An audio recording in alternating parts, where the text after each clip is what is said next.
Creo que tu generación se centra más en el resultado como tal. Creo que tu generación está más en cuidar el cómo que en el qué estoy haciendo. Porque ahora los centennials regresaron a nuestras reglas. Y ahora los centennials les dicen a los millennials, aquí te quiero a las 8, compadre. Y tienes que venir 3 días a la semana. ¿Por qué? Porque quiero verte. El que es que ya empecé mi negocito no es emprendedor. A mí la definición que más me gusta es... Yo creo que el emprendedor es el que se atreve a hacer cosas diferentes. Pues no hay un éxito sin un entorno saludable. Y el entorno es lo mejor de ser tu propio jefe es que eres tu propio jefe, y lo peor de ser tu propio jefe es que eres tu propio jefe. Y a veces soy un dictadorcito de lo peor. A mí me parece que el primer elemento que tenemos es que va muy rápido todo en este momento y no estamos ni siquiera entendiendo el cómo hacemos el alcance. Destituyamos a todas las escuelas privadas. Nadie más puede lucrar con la educación a nivel global. Cuando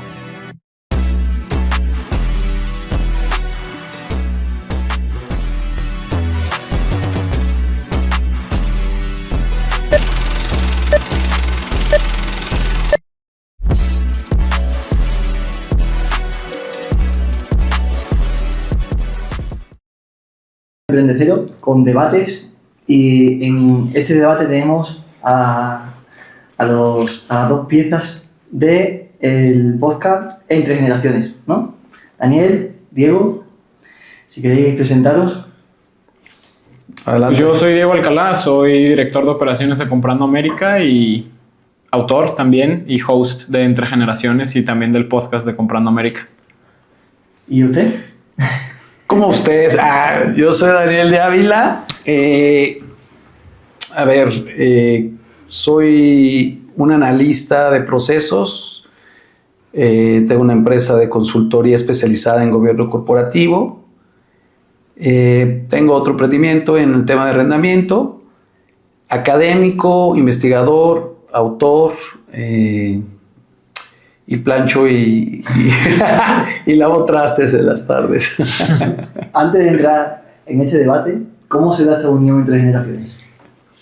Daniel, tú platica, fue tu proyecto. Yo arranqué la investigación de la interacción entre generaciones hace 10 años. Uh-huh. Mi primer libro lo escribí en el 2019, Millennial Business, Nuevos Retos, Nuevas Soluciones, que habla justamente de la interacción entre generaciones, y seguí investigando al respecto y saqué el segundo en el 24, que es Generaciones en Evolución. En esta investigación, digamos que como que me estaba quedando corto en mi visión. Le platiqué a una buena amiga, que es la mamá de Diego, Vero Alcalá, que la mandamos a saludar desde España. Estamos en España, por eso. Entonces, ella fue mi alumna en el TEC de Monterrey, en un diplomado de innovación, y me platicó de su hijo, lo que hacía, escribía, rebelde sin causa. Bueno, era un rebelde con causa. Y le dije, bueno, pues vamos comiendo, vamos conociéndonos, y cuando platicamos en la primera comida hicimos un buen match. Y lo invité, le dije, vamos, ¿quieres participar en el segundo libro? Me dijo, sí. Él ya tenía 2 libros, ya tenía 2 libros publicados. Eso me pareció muy interesante, ¿no? Que no cualquiera se pone a hacer un libro. O sea, requiere de disciplina, de enfoque, y de querer narrar algo y compartir algo.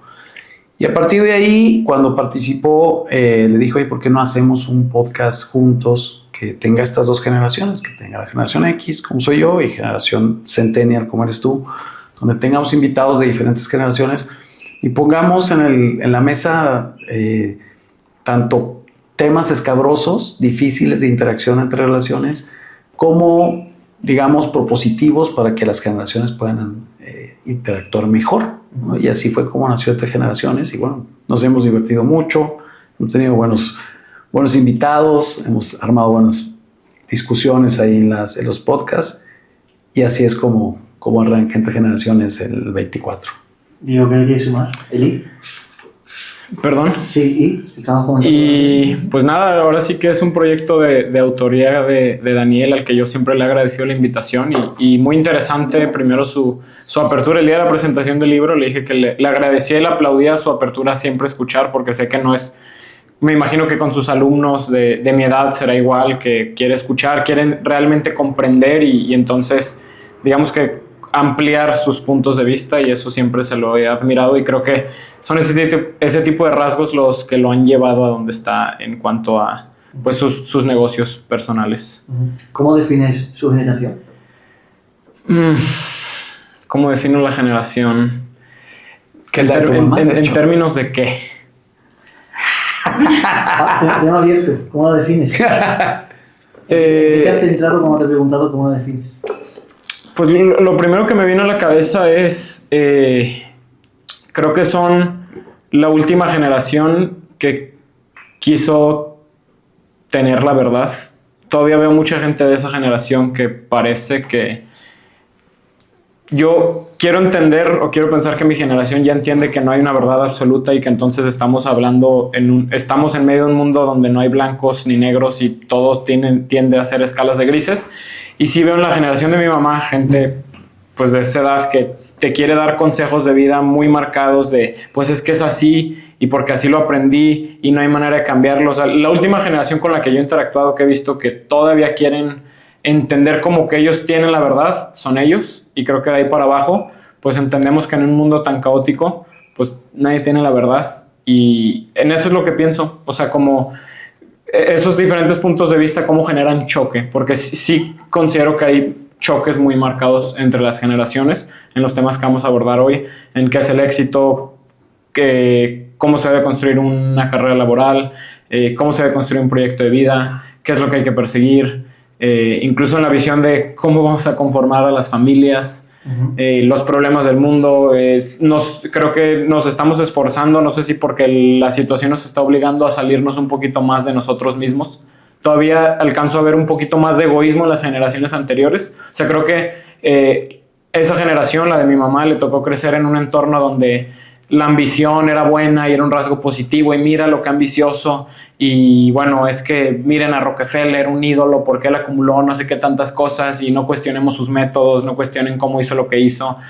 Y eso es lo que diría. O sea, espero que sean la última generación que tan egoísta y que crea que tienen tanto la verdad, porque ni es la manera de vivir la vida siendo tan egoísta, ni tiene la verdad nadie en los. Con verdad estás hablando de autoridad. Pues de autoridad y de poner autoridad. A mí me llama mucho la atención cómo gente de la edad de mi mamá, por hablar de esa generación, opinan y juzgan tan fácilmente, y sobre todo lo comunican de una manera donde te quieren decir que es que así es, como si supieran. Y entonces yo lo único que sé es que yo no sé, pero que tú tampoco. ¿Y quién eres tú o quién soy yo para decir qué es verdad y qué es correcto para quién y en términos de qué? Entonces, a eso me refiero. A lo mejor alguien dirá, oye, pues ¿con quién te ha tocado convivir? Pero sí lo veo en ese grupo de edad, pues así como que, no, es que él está mal, ¿por qué se salió de la escuela? Y él está mal, ¿por qué estudia eso? Si nadie va a pagar un trabajo en eso. Oye, pues ¿quién te dijo y qué te importa y por qué juzgas y quién eres? O sea, creo que tenemos que romper con todo eso. Lanza el primer golpe, pero no sabemos Bueno. A ver, ¿cómo le respondemos a A ver, primero, quiero mucho a Vero, pero Vero sí es muy alfa. O sea, si tu mamá es una mujer empresaria muy exitosa, que se lo reconocemos aquí, y eso la ha llevado a ser una persona, digamos, muy lista a defender su punto de vista. Uh-huh. Porque ha tenido que sobrevivir en un mundo de hombres. Eso es la verdad de las cosas. O sea, el mundo sigue siendo muy de hombres todavía, por más... sí, más el sector empresarial, ¿no? Liberal que se pueda prestar o no. Entonces, bueno, pones el ejemplo de tu mamá, que la conozco, que la tuve de alumna, que la conozco en su gestión, que conozco sus éxitos, sus logros, y por supuesto, pues sí puedo verla perfectamente diciendo, no, estas cosas son así, ¿no? Número 2, es tu mamá.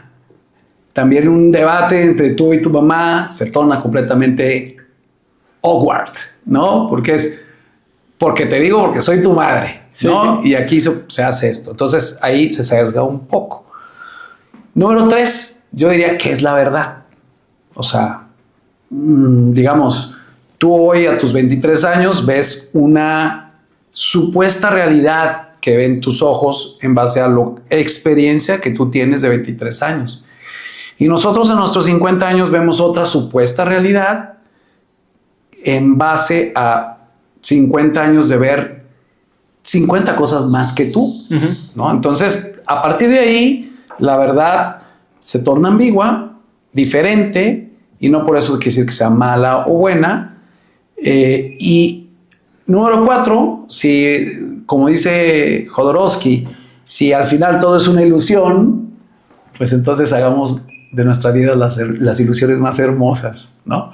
Entonces, entre verdad y realidad, ahí nos podemos ir muy ambiguos. Y por supuesto, lo que una generación más joven como la de Diego y la tuya, que ustedes son diferentes generaciones también, pues se torna en base a lo que has caminado y has visto. Porque también yo te diría, si tú eres una persona que jamás ha salido de España y tienes tus 36 años viviendo en Badajoz, ¿dijiste? En Badajoz, pues dime, ¿cuál es tu verdad?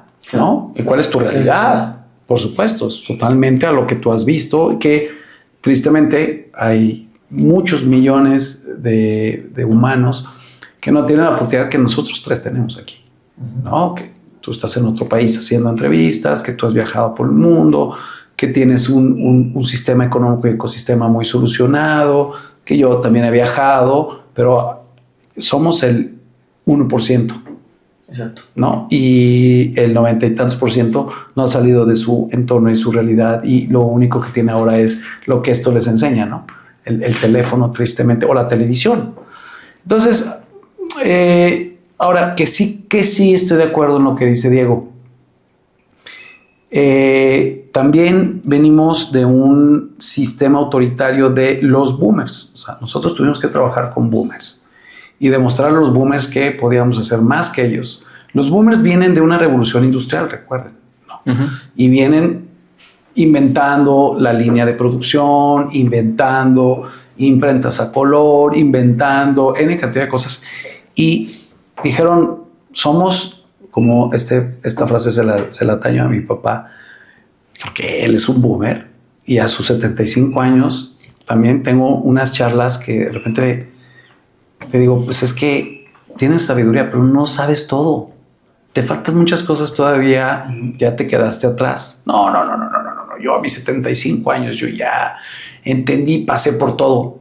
Te aseguro que no. Te puedo dar 5 diferentes expresiones que no sabes ni qué son. Te puedo decir 5 diferentes lugares que te aseguro que no sabes en dónde están.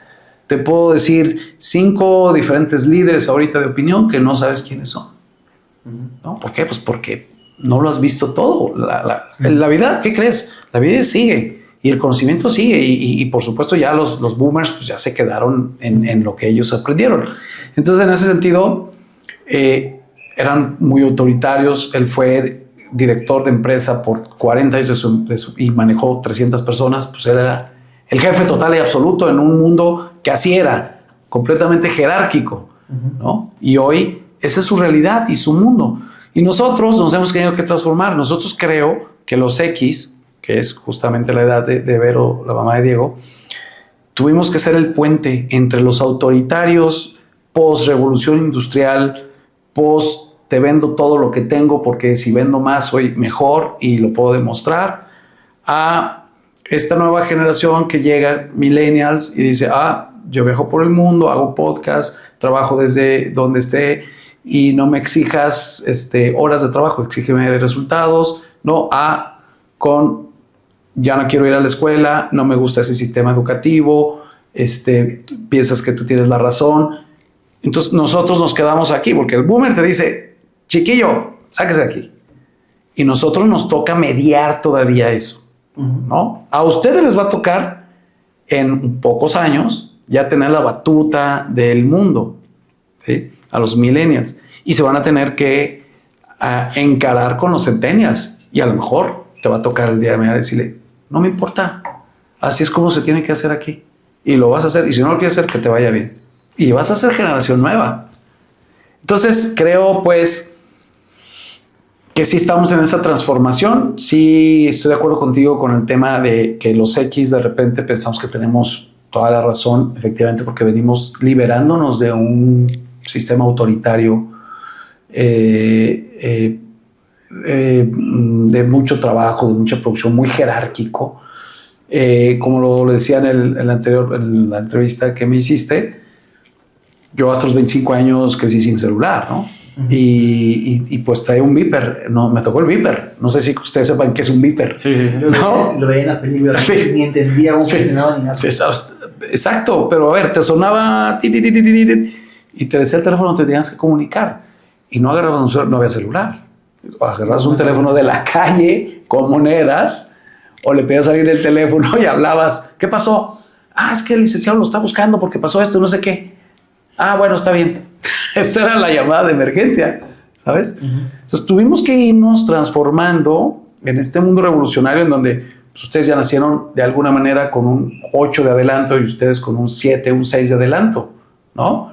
Nosotros no. Nosotros tuvimos que picarle a los teléfonos para decir, no, ya corté la llamada. ¿Cómo se manda este mensaje?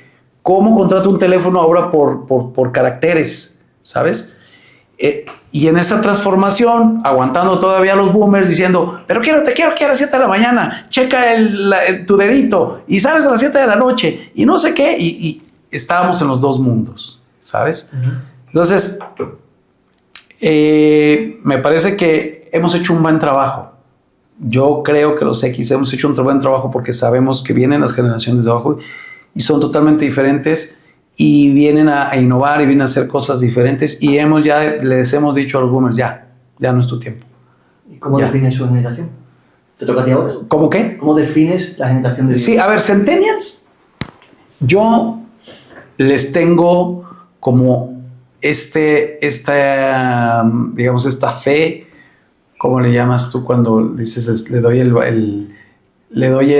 valor de la duda? Te tienen fe, no creencia. Sí, le tengo porque sí creo que los Centennials están cansados de esta ansiedad de los millennials por traer el nuevo teléfono, por traer la marca, por traer el viaje, por los likes, O sea, ¿crees que están poniendo un poco de equilibrio?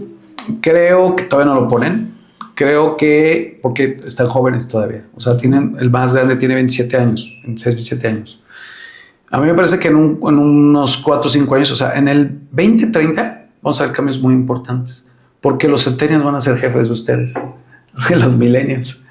Los centennials van a ser ya emprendedores grandes con equipos millennials. Uh-huh. Sí. Y entonces ahí es donde va a haber un crash diferente, en donde los centennials van a poner nuevas reglas. Todavía no sabemos cuáles reglas quieren, uh-huh. Pero sí creo que va a haber nuevas reglas. Me tocará estar investigando. O sea, en el 2025 estaré haciendo otro libro de generaciones en revolución, ya no en evolución, después de 5 años para tener este bracket interesante de decir, en el 2025 escribí esto y ahora me desdigo, ahora digo esto, porque 5 años después en este bracket ya los centennials están manejando empresas con equipos millennials. Ya nosotros no aparecemos tanto los X, olvídate los baby boomers, y están cambiando las reglas. Porque ahora estoy haciendo una tesis, porque ahora los centennials regresaron a nuestras reglas de X, y ahora los centennials les dicen a los millennials, aquí te quiero a las 8, compadre, y tienes que venir 3 días a la semana. ¿Por qué? Porque quiero verte, quiero que me veas a los ojos, no quiero verte en la computadora. Que ya hay empresas dando indicios de eso. ¿En qué sentido? O sea, ya muchas empresas están volviendo a días mínimos de oficina. Las empresas que en pandemia se fueron casi full remote están regresando. Los extremos nunca son la mejor solución. No. De hecho, creo que en Finlandia, en la educación de Finlandia, que fueron los primeros en introducir la tablet en la escuela, ahora están recogiendo cambios. Y están volviendo al papel y el bolígrafo. Uh-huh. Como otro ejemplo de tocas al extremo, vuelves para atrás. Maravilloso. Yo creo que eso va a pasar, fíjate, qué bueno, me están dando entonces la razón. Yo dije una tesis, uh-huh. Pero creo que me están dando la razón. El péndulo se regresa. Sí, uh-huh. Sí, creo. Habéis comentado antes, habéis hablado de procesos y resultados. ¿Cómo encontráis el equilibrio entre procesos y resultados en cada una de vuestras generaciones? No me está quedando muy claro. En el sentido de, creo que tu generación se centra más en el resultado como tal. Como decís tú el ejemplo de tu madre, esta es una eminencia, independientemente de lo que hiciera, funcionaba, porque aquí están sus resultados. Creo que tu generación está más en cuidar el cómo que en el qué estoy haciendo. Entonces, ¿cómo se encuentra el equilibrio entre que una generación tira mucho más al resultado y otra mucho más al proceso? Es una muy buena pregunta. Pues yo de entrada, de las cosas que más destaco en el sentido positivo, y sabes que yo no soy alguien que le tenga el 100% de fe a mi propia generación. O sea, creo que tenemos muchísimas carencias, muchísimas cosas que mejorar. Pero de las cosas buenas o más destacables está el que por alguna buena o mala razón nos gusta cuestionar y entrar más a detalle en ciertas cosas. Oye, pues hablan, no sé, si lees un libro de negocios de los 80s que endiosan a un Rockefeller, pues oye, platícame un poco más de qué hizo, cómo estaba organizada su empresa, cómo estaban sus salarios. Bueno, había un poquito de abuso laboral y abuso político. Entonces te empiezas a cuestionar un poco más, y creo que ese cuestionamiento lo hemos llevado a diferentes áreas.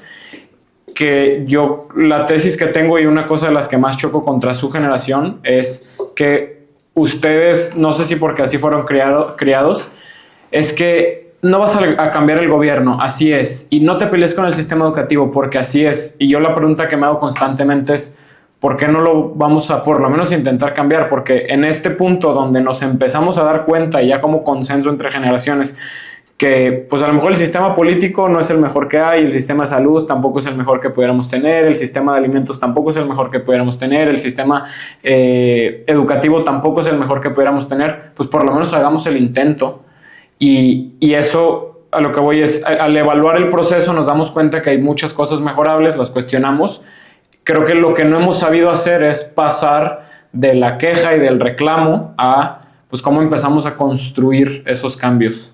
Y también creo que a pesar de que cuestionamos mucho, luego, si hablara de la generación, no tenemos la paciencia para construir el cambio. Tenemos ya la virtud de decir, esto está mal y hay que cambiarlo, y de detectarlo, y creo que yo vi ese mucho choque con su generación, de su generación es de la última que espero escuchar la frase, es que eso no lo puedes cambiar. O sea, me parece como proyecto casi de especie mediocre decir que algo no lo podamos cambiar.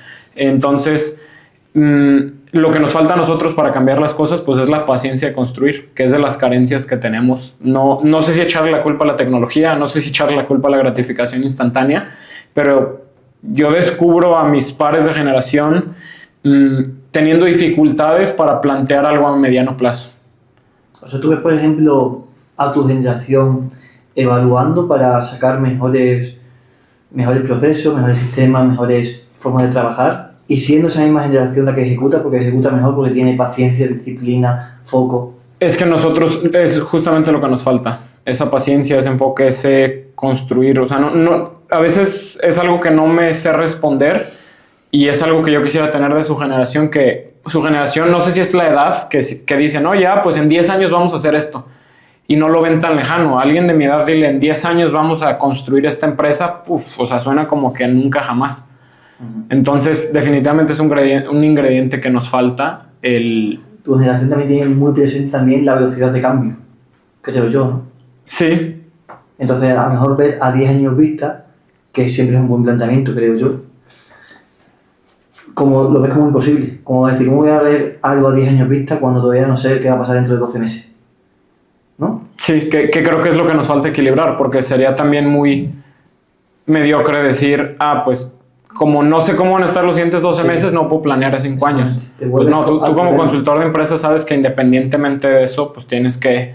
Hay parámetros que cambian, hay cosas que se flexibilizan, pero pues tenemos que empezar a construir a medio plazo, que es de las virtudes que yo veo en su generación, que a nosotros nos faltan.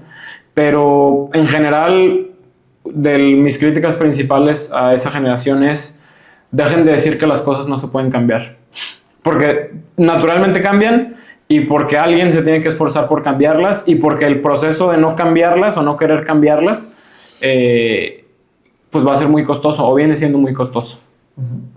¿Cómo van en tu generación procesos y resultados? Sí, quiero retomar varios puntos que dice Diego, porque me parece que tienen más profundidad. Primero, la palabra cambio requiere siempre esfuerzo y digamos, no gusto o choque para cualquier generación. Sí. Para que me digas, o sea, si tú le dices... Biológicamente estás hecho para repetir el proceso continuamente. Si tú le dices a un alfa de 7 años, hoy no vas a dormir a esta hora, vas a dormir a otra hora, hoy no te voy a dar este desayuno, hoy vamos a cambiar esto, te hace un berrinche. Si tú le dices a un teenager, mucho más, ¿no? Quien sea, me parece que el cambio hay resistencia innata por ser un ADN humano. Entonces ya ahí nos metemos en un abismo profundo, el cambio. Luego, toco la parte que dices de la velocidad, ¿no? De que dices que tu generación no tiene esta paciencia o esta paciencia, ¿no? Porque dices a 10 años, no, lo vemos muy lejos y lo platicamos en tu podcast. Pues yo estaba igual. Yo a su generación, yo me quería comer el mundo. Y decía 10 años, 10 años ni voy a llegar, o sea, 10 años, qué sé yo. Sí, o sea, también eso es muy humano y a todos nos pasó en la generación. Y también te diría yo, ¿cómo te fue a los 23 años? ¿No? O sea, ¿cómo veías tú el mundo? ¿No? Y hoy, porque me parece muy interesante que tú, Diego, nada más digas nuestra generación, pero con los que vas a hacer business, con los que vas a estar platicando, son ellos. O sea, los de 30s y 40s, que son los millennials. O sea, nosotros, está muy fácil. Nosotros tenemos que decir, sí, no, ya. Oye, cámbiale. No quiero cambiarlo. Tú dale. O hazlo con él. Punto. O sea, porque es verídico que buscamos ya, es otro aspecto humano. El humano busca siempre evitar el sufrimiento. ¿No? Sí. Y el exceso del placer, por supuesto, siempre. Ya, y más cuando tienes años, pues lo que dices es, ya no quiero batallar, ya no quiero estar con problemas, ¿no?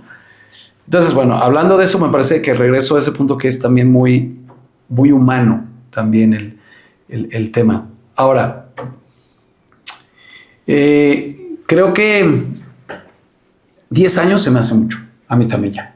A mi propia generación, 10 años, yo como consultor nunca vemos una visión a 10 años. O sea, lo vemos a 5 años ya como largo plazo. Antes el largo plazo eran 10 años, efectivamente. Hoy ya el largo plazo son 5.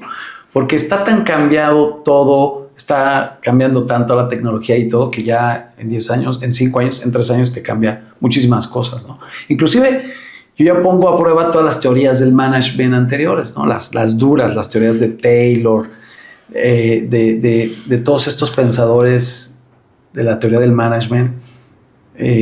Ya hoy muchas quedan obsoletas y hay otras que hay que mejorar. Entonces, 5 años me parece que es un largo plazo en donde tenemos que ir trabajando y cambiando. Pero regreso al punto de los centennials. Sí creo que esos 5 años van a pasar en 5 años. O sea, en el 2030 vamos a ver cosas muy interesantes de los centennials y otras tendencias fuertes porque se van a topar ustedes con pared, ¿no? O sea, hago un ejemplo bien sencillo. O sea, pues hoy estás aquí porque un centennial te abrió las puertas de su casa, te dijo, vente a grabar, me contactó contigo, no sé qué más te ha ayudado y te abrió muchísimas puertas un centennial, ¿no? Tal vez el día de mañana te diga, no. ¿Por qué? Pues porque traigo ya otro rollo y entonces, ¿sabes? Ahí ya cambia el paradigma y ya vas a depender tú de muchas cosas con un centennial o viceversa. O a lo mejor estoy inventando, es una tesis, claro que no, pero tú le das un giro a Emprendecero y empiezas a hablar de otras cosas que a él ya no le gustan y como centennial le dice, no, ya no me gustó. Y como soy bien emocional, pues ya no me gusta.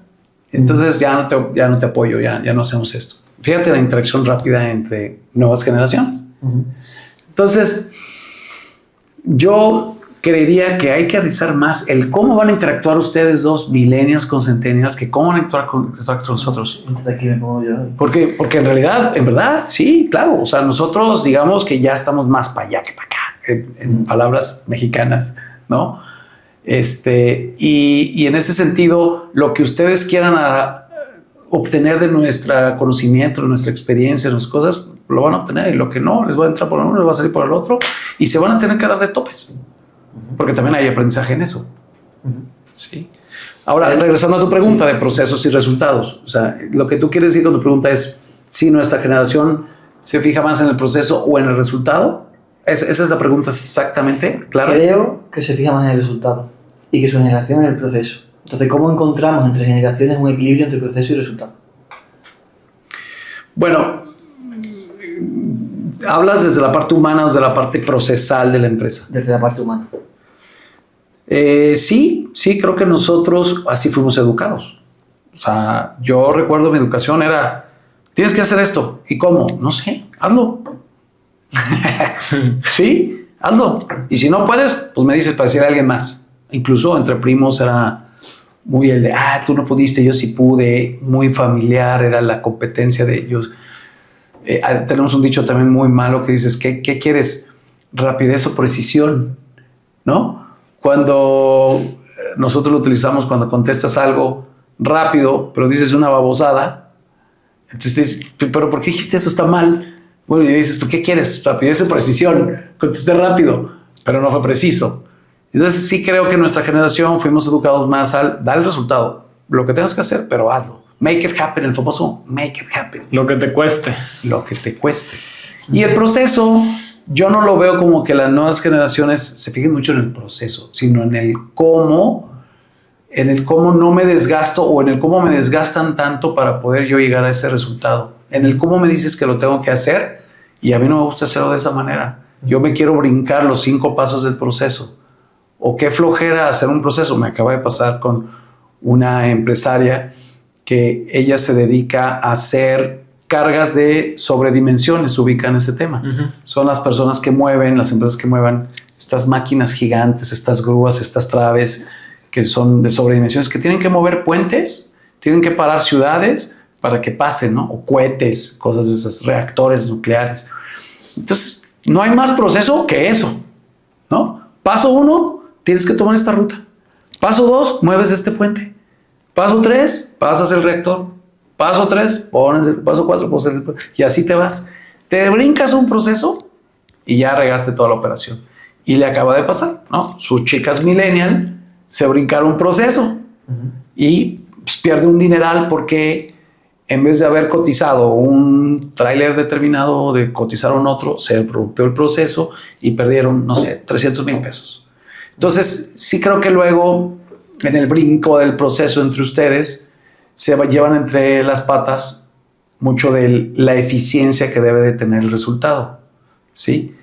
No estoy diciendo con eso que nosotros sacábamos un buen resultado porque no hacemos ni proceso, pero éramos más emprendedores en ese sentido. Éramos más de, ¿cómo lo voy a hacer? No sé, mira, voy a brincar 2 veces, lo voy a hacer para acá, voy a llegar y voy a sacar el resultado. Vale, has dicho que erais más emprendedores. ¿Cuál es vuestra definición de emprendimiento? A mí lo que más me gusta es el emprendedor, es el que crea empleos. El autoempleado no es emprendedor para mí. El que es que ya empecé mi negocito no es emprendedor. A mí la definición que más me gusta es emprendedor es dador de empleo. Ok. Generador de empleo. ¿Y la tuya? La mía es más romántica. Yo creo que el emprendedor es el que se atreve a hacer cosas diferentes de lo que ya está establecido y que logra eficiencias, tiempos, dineros de una forma diferente, generando innovación, creación, no precisamente algo nuevo, sino modificándolo. Digamos que no lo veo yo ligado al tema de empleos. Vale. Sí veo en la parte de la consultoría que hay una gran diferencia entre un changarro, un negocio, una empresa y una organización. Totalmente de acuerdo. Pero en este arranque de emprender algo, digamos que lo veo yo diferente, lo veo más romántico. Okay. Ya si se torna en una organización, es diferente. Vale. Dentro del emprendimiento, emprendemos buscando un éxito. ¿Cuál es vuestra definición de éxito? Es que yo ahorita decimos lo del éxito, pero yo no veo que emprendemos buscando un éxito como tal monetario o como tal, o sea, por ejemplo, por eso decía yo... La monetilla monetaria has puesto tú. Por eso, y para eso regreso. Por eso yo decía que antes nosotros éramos más emprendedores porque hacíamos cosas, sacábamos resultados haciendo cosas diferentes para sacar el resultado, no teníamos los procesos. Vale. Y hacíamos las cosas diferentes y sacábamos el resultado. ¿Y qué crees? Al día siguiente no nos acordamos ni cómo lo hacíamos y lo hacíamos otra vez diferente, pero sacábamos el resultado. Okay. Para mí ese es como ¿El éxito era reinventarse? ¿Es reinventarse para ti? Bueno, ya regresando digamos que regresamos ya a tu definición del éxito. Solamente quería yo como aclarar desde dónde veía, desde dónde dije que nuestra generación era más emprendedores, porque yo lo veo desde la parte de lograr un objetivo haciendo cosas diferentes. Y emprender es tomar el riesgo y atreverse. ¿Sí? Yo ligo esas tres cosas. Y hoy, a mi edad, para mí el éxito es algo que te genera un fulfillment en tu corazón. ¿Sí? Si haces dinero por dinero y no te llena en tu corazón, entonces para mí eso no es éxito. Para mí. Sí. O sea, que ya he pasado por todas las etapas. Ya pasé por la etapa de hacer solo dinero, tener solo reconocimiento, ¿no? Enfermarme por hacer trabajo y trabajo y trabajo, ser workaholic, ¿no? Aventar todo y ya me voy. También, pues no me generó el fulfillment, ¿no? Por sentirme inútil. Entonces, creo que pasas por diferentes etapas y en la etapa que yo estoy en esta generación es lo que haga me tiene que generar esta paz de que estoy haciendo lo que sí quiero hacer, ¿sí? Incluso en clientes. Si voy a dar un servicio a un cliente, el cliente debo de estar convencido de que sí quiero darle el servicio a él, ¿no? De que es la persona que está buscando, ¿no? Y de que puedo ayudarle. No le voy a robar su dinero nada más, y sí poder ayudarle. De que el logro... voy a hacer un análisis... Ahorita que te voy a robar tantito el espacio porque quiero traer a la mesa este estudio de Harvard que hizo transversal y longitudinal, en donde llevaron durante 60 años un estudio para ver qué daba felicidad a la gente. No sé si lo han escuchado. Sí, claro, el de las relaciones. Y es las interrelaciones con personas es lo que más da felicidad, más que dinero, posición, logros. Y luego se dieron cuenta que no solo felicidad, sino longevidad. O sea, las muertes prematuras que detectaban por enfermedades y eso tenían que ver con soledad, la falta de relaciones. Claro. Entonces, aquí te hablo a la mesa algo interesante, ¿no? O sea, si tú ligas este estudio, que es un estudio científico, hecho con humanos a través del tiempo, entonces, pues aquí nos pone un poquito en y es el estudio más largo de la historia que se ha hecho bien documentado. ¿Es el más largo de... Sí, 60 años, o sea, millones de dólares en fondeo. Así es. Para que se continuara. Y seguimientos. Para llegar a una conclusión que parece... Que fue la felicidad te la da las relaciones. Esa fue la conclusión. O sea, eso concluyen. Hay un test donde lo platican y... Obviamente estoy simplificando la conclusión, ¿no? Sí. Entonces ahí te pone entredicho cuál es el éxito. Y vuelvo a lo mismo. No lo mismo el éxito para un centennial a los 23 años, a uno para un millennial de los 36 años y a un X a los 50 años, ¿no? Es decir, por supuesto, nuestro éxito busca totalmente un diferente fulfillment, ¿sí? Un diferente propósito. Entonces, es tan relativo y es tan ambiguo como la persona, la nacionalidad y la edad y el contexto a quien se lo estás preguntando. Si yo no hubiera logrado muchas de las cosas que logré, económicas, financieras, de viajes y de todo, pues tal vez llegaría a mis 50 años queriendo viajar muchísimo, queriendo tener carros, queriendo tener dinero. ¿Sí? Mi contestación sería diferente. Mi definición de éxito, hace poquito hice un escrito para mí basado en cosas que me pasaron por la cabeza, pero yo me gusta pensar el éxito como un triángulo que es autocuidado, autoconocimiento y entorno. Autocuidado porque el fracaso más grande de la vida es no cuidarse uno mismo, no cuidar la mente, no cuidar su salud. La gente que persigue el dinero porque, no, es que no duermo, pero porque me está yendo súper bien. Yo digo, pues bueno, mucha suerte con eso. Entonces, lo primero para mí tiene que ver con el autocuidado. Lo segundo tiene que ver con el autoconocimiento porque, pues, precisamente ante tantos estímulos y siendo todos tan diferentes según el contexto, pues el autoconocimiento de, oye, si yo tuve la carencia de viajes, pues sé que mi mente va a tender a girar a quiero viajar. Pero bueno, desde el autoconocimiento entiendo que es una carencia que sí quiero llenar, pero que no me va a llenar a mí por completo, ni me va a hacer feliz, ni va a ser un lugar donde, ya lo logré, ya estoy realizado, porque ahora sí ya viajé, porque era una carencia que tenía. Y la tercera tiene que ver con el entorno, porque pues el entorno es cuidar a los tuyos, a la gente que quieres. Justamente yendo hacia el estudio de Harvard que él citó, pues no hay un éxito sin un entorno saludable. Y el entorno es construir a tu familia, cuidar a tu familia, construir tus amistades, cuidar a tus amistades, cuidar lo que significa tu entorno, y entorno me refiero a las personas que están en tu entorno. O sea, yo no... me podrían decir, no, es que esta persona, gran empresario, y mira todo lo que ha hecho, y me invita a su casa y veo que tiene una relación pésima con su esposa y sus hijos, pues en ese momento se me cayó un ídolo, porque pues que tenga dinero en la cuenta de banco no significa que tenga una vida que se me haga digna de admirar. Cada quien, ¿no? Hay quien diría, no, pero ve todo lo que tiene. Pues no se me hace una medida. De hecho, lo hemos platicado fuera de cámara, yo critico mucho a los billonarios que por ser billonarios se sienten con los pantalones de dar consejos de vida. O sea, ahora resulta que Elon Musk nos da consejos de familia cuando tiene 7 demandas por falta de manutención. Pues bueno, y nunca he estado, yo creo que con una mujer una semana completa.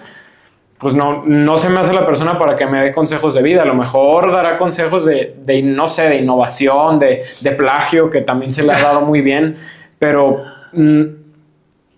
creo que deberíamos romper es que mira todo lo que ha hecho, admíralo y escúchalo y él sabe. Pues no. Y las 7 cosas que hace Bill Gates cuando se despierta. Número 1, pues... O sea, qué padre por él, pero no estamos ignorando otras áreas, ¿no? Entonces, para mí el éxito se compone de 3 cosas que hay que cuidar de manera individual, pero que siempre están reflejadas en los otros. O sea, para mí no existe el éxito individual, el éxito me lo creo yo mismo y no necesito a nadie y es para mí.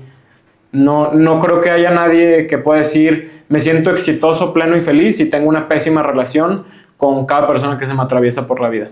No creo que eso exista. Entonces, para mí, pues es mucho más complejo que decir el éxito es esto, y para mí se compone esas 3 cosas. Que lo vuelve más tedioso, ¿verdad? Porque son 3 cosas que hay que cuidar. Y son responsabilidades, porque el autocuidado, por ejemplo, a mí me encanta convivir con Daniel, que me habla de que no consumo azúcar y no consumo harina. Pues ya esas son las señales de éxito que a mí me gusta ver en la gente, y no, pues me acaba de comprar un Ferrari, pues a mí no me importa. O sea... No me dice ahora nada. Ahora que acabas de mencionar que me gustaría decirte que no como azúcar y harinas y que me acabo de comprar un Ferrari. No, pues... Porque no como azúcar y harinas. Pero creo que en ese movimiento del péndulo tenemos que empezar a... Pues primero reconocer que nadie por el puro hecho de tener dinero es feliz. O sea, el dinero en el banco de manera aislada nunca han hecho feliz a nadie de manera aislada. Entonces... pues hay que empezar a contabilizar otras cosas para evaluar. Tanto que nos gusta evaluar, este es exitoso, este es fracasado, pues bueno, evaluemos bien, por lo menos, ¿no? Sí, somos una sociedad evaluadora, ¿cierto? O sea, yo creo que contra esa naturaleza no vamos a poder luchar, porque nos gusta rápido etiquetar, pero bueno, si vamos a etiquetar, pues por lo menos utilicemos más componentes. Sí, y ahí, perdón, y quiero sumar, porque estoy totalmente de acuerdo en todo lo que está diciendo Diego. No hay polémica, desafortunadamente. No pasa nada. Pero quiero sumar el tema de el péndulo, ¿no? O sea, al otro lado, estos chamanes falsos, ahorita me choca que todo el mundo ya te quiere decir, es que suelta lo que te hace infeliz, y lo ves o la ves a la persona y pues está en un rincón, sin carro, sin trabajo, digamos, miserable, ¿no? Pero diciendo frases chamánicas y de aprendizaje de personal que se me hace ridículo. Y conceptos mal explicados. Sí. Es que estoy trabajando el desapego. ¿Y eso qué, güey? Tu mamá se siente sola, ve y visítala. O sea, pues no es desapego que no quieras ir a ver a tu mamá. O sea, esas cosas que cuando tú das el ejemplo de ese chamán, probablemente su realidad material es el reflejo del descuido propio, porque dudo que ese chamán esté pues muy sano en todos los sentidos. Dudo que esté cuidando sus relaciones. Dudo que tenga un autoconocimiento real, porque tanta es su falta de autoconocimiento que va por frases de microondas que pretende que le resuelvan la vida. Por eso pues los coaches de YouTube nunca van a servir, porque cada quien está en una situación bien distinta. Eso. Esa es como me parece la conclusión de lo que venía a decir en este momento. Yo no creo, o sea, por ejemplo, digo, respeto el punto de vista de Diego, más radical. El mío es un poco, digamos, más consensuado en el sentido de que tal vez la frase no es mala, no es de microondas. Tal vez es una buena frase, pero la está diciendo un compa, una mujer gurú, un hombre gurú que se encuentra en la India, solo en una aldea en donde se fue a meditar, no sé, 3 meses, no tiene deudas, no tiene casa, no tiene absolutamente nada de qué preocuparse más que decir, desapégate del materialismo, porque... Mensaje correcto para una persona incorrecta. Tal cual, por supuesto. Y tal vez no es que sea mala la frase, pero tú estás en otro ecosistema, en otro momento, ¿no? Y tal vez tu éxito fue otro, en ese sentido de decir, tú llegaste a aislarte, ser una persona muy buena meditando, desapegarte de todo, pero no tienes hijos o los abandonaste, como viene diciendo Diego, o abandonaste a la esposa y te desapegaste de todo, porque tal vez sí, entraste a otra dimensión y esa es tu nueva realidad, que es otra realidad, no es la nuestra. Uh-huh. Pero no aplica pues para el compadre que está de Godín en la CFE, ¿no? 8 horas al día y está leyendo, desapégate de tu familia y de todo, porque el pobre cuate pues no les da de comer ni a los pobres hijos. Creo que esa es la confusión. Yo sí creo que hay diferentes dimensiones y diferentes realidades en esas dimensiones y todo el mundo anda equivocado con las dimensiones y realidades que anda viviendo. Uh-huh. Y en ese sentido las frases, los consejos y todo lo que está alrededor pues llegan en momentos equivocados, de gente equivocada, en temas equivocados y quieren tropicalizarlos, que es como one size fit all. No, de ninguna manera. ¿No? Habéis hablado antes del tema, de la importancia de las relaciones y cómo ha ido evolucionando esas relaciones en las que pues tú, en tu generación, con 2 o 3 amigos ya tenías a todo el mundo que querías y ahora la parte digital en la que todas las relaciones se transforman a lo mejor en números, en seguidores, en otras métricas diferentes y a lo mejor estás con todo el mundo pero estás tú solo en la habitación. ¿Cómo deberíamos hacer desde vuestro punto de vista una mejor gestión de esas relaciones? Bueno, pues es que lo describiste muy bien. Para mí, yo tengo 3 amigos y ya tengo a todo el mundo. Yo eso iba a decir, yo creo que de los mejores consejos que me han dado, me lo dijeron algo así como, entre antes entiendas que con los dedos de una mano vas a contar a la gente que te va a acompañar en tu vida, más tranquilo vas a estar. Porque yo, pues evidentemente no hace muchos años pasé esta época de querer ser amigo de todos y seguirlos a todos y verlos a todos y pues no, o sea, no existe y no a todo el mundo le caes bien y pues es parte humana que las envidias, que el celo, que la gente hable mal de ti y salirte de eso lo más fácil es, entendí pronto que es poca gente, entonces las relaciones que nutro también por capacidad humana pues son muy pocas. Imagínate si tuvieras 30 amigos, o sea, yo digo, sería imposible. Yo creo que el cómo hemos terminado determinando que pues es muy poca gente la que te va a acompañar en tu vida es porque pues no hay mucho más horas en el día para más, ¿no? Pues no, o sea, estoy en acuerdo de eso. O sea, en realidad mi perspectiva es sí, y aparte también tienen que ver las personalidades, recuerda, ¿no? O sea, me parece que mi personalidad nunca ha sido de muchos amigos, pocos, sí de muchos conocidos. Soy una persona que interactúa con mucha gente por toda el origen de mis actividades. Entre escuela, en cantidad de jóvenes que he visto y grandes porque doy nivel maestría también, en las conferencias, en los talleres, convivo en los coacheos, todo el tiempo mi semana es ver, yo creo, 300 personas diferentes o 200 cada semana en diferentes equipos. Uh-huh. Entonces, en ese sentido, me limpio y estoy con 2 o 3 personas y eso es lo que quiero estar. Es más, se me hace muy curioso porque me parece que mi personalidad sí puede ser muy solitaria. Entonces no puedo generalizar en las generaciones. Ahora, hablando de mis amigos, también creo que los veo con pocos amigos. Son pocos amigos los que tienen reales. ¿No? Y más no se diga si son casados, porque si están casados los esposos no los dejan tener a más amigos. La familia también podría ser un tema a tocar. El futuro de las familias, como lo estáis viendo. Pero antes de ese, quería entrar también en la relación con el trabajo que tenéis cada una de las generaciones. Ok. Con el trabajo, Sí, ya se tú un con el currar, con el curro. Con el curro, exactamente. Ok. A ver, dale. No solamente cómo lo estáis viendo ahora. Yo desde hoy, lo que pienso es, y voy a hablar a título personal, yo pero, sigo... Diego, un momentito. Sí. No solamente de cómo lo estás viendo a día de hoy, sino cómo crees que debería evolucionar. ¿Vale? Ok. No solamente nos quedemos con lo bueno y lo malo de ahora, sino, vale, yo esto es lo bueno y lo malo que veo y así es como lo haría yo. ¿Desde cada generación? ¿O Sí, es como genérico? Yo creo que habría es que tú lo vas a hacer desde tu generación independientemente. No vas a quitar tu experiencia ahora para eso. Claro. Creo, ¿eh? Pero bueno. Sí. Pues yo personalmente sigo intentando descubrir.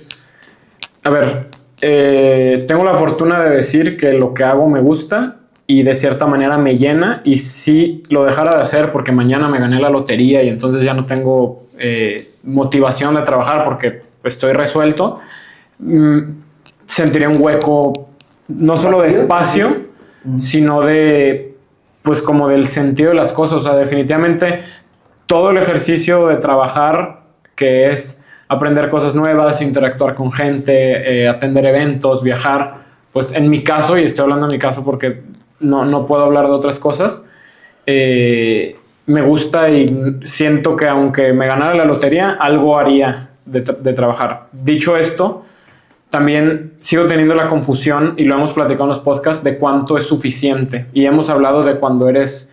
Pues yo no soy autoempleado, pero tengo una posición en la que pues soy mi propio jefe.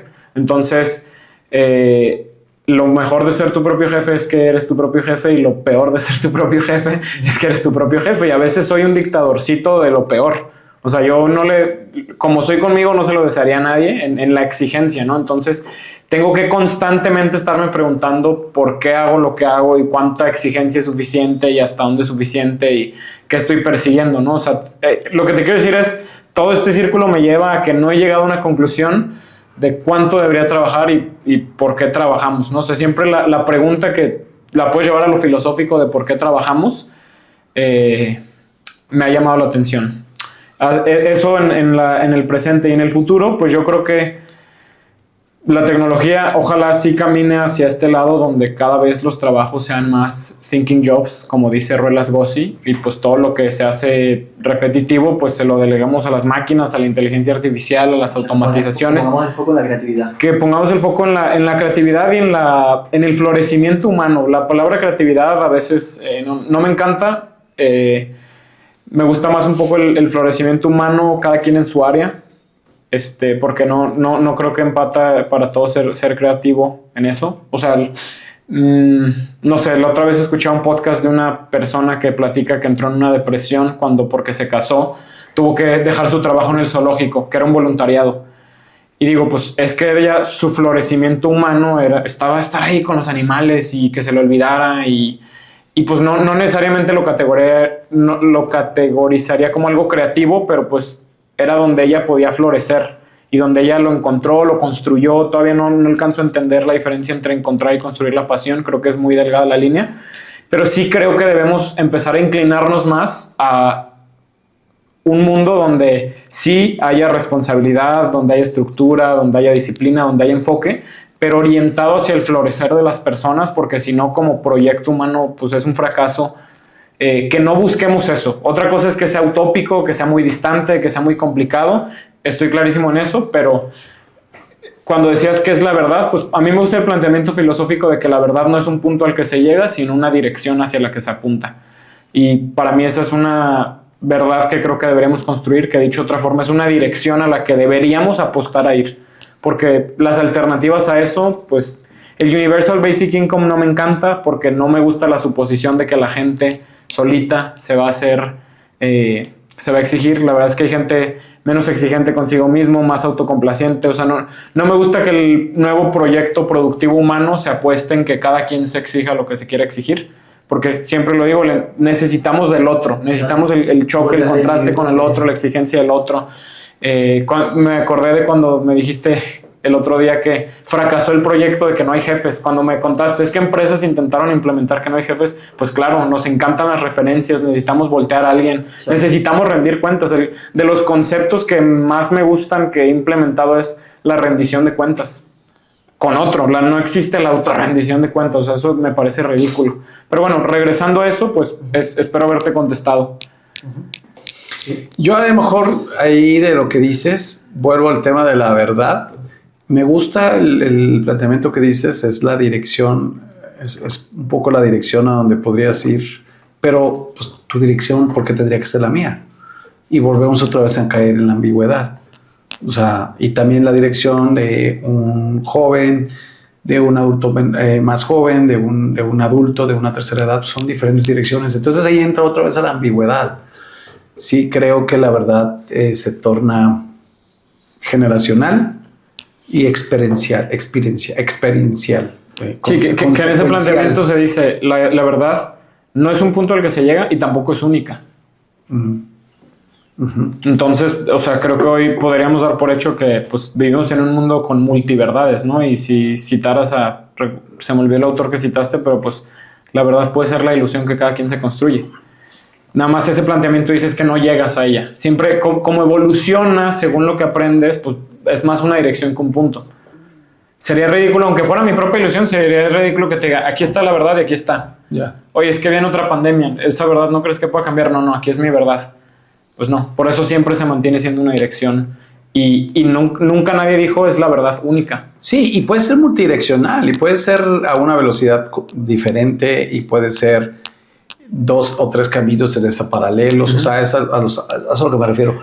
Pero bueno, regresando al tema del trabajo, ¿verdad? Sí, ¿cómo lo vemos? A nivel, ya que estamos hablando de trabajo, el cambio de las estructuras de forma piramidal a las organizaciones neuronales que le llaman.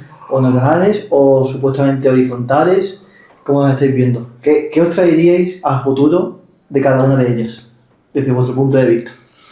Yo la experiencia que he tenido es, por supuesto, sin quitar el depende de la industria, porque no es lo mismo una industria de la transformación, de la producción, donde hay líneas de trabajo, donde hay 100 personas en 4 líneas, donde hay cargadores, y etcétera, etcétera. No es lo mismo a un Google, a un Apple, a digamos, empresas mucho más creativas y de conocimiento más high-end, habiendo separado esas grandes diferencias, independientemente, sí creo que el ser humano le gusta ser guiado y acompañado. O sea, sí, por más flat que las pongas, tendrás que poner una cabeza. Y esta cabeza, si lo pones flat, ¿qué crees? Se vuelve loco. Porque pues, mucha gente le va a tener que reportar. O sea, sí van a tener que reportar. Y si es flat, pues, lo que va a pasar es que estas personas pues, van a reportar acá. Y no alcanza a ver todo.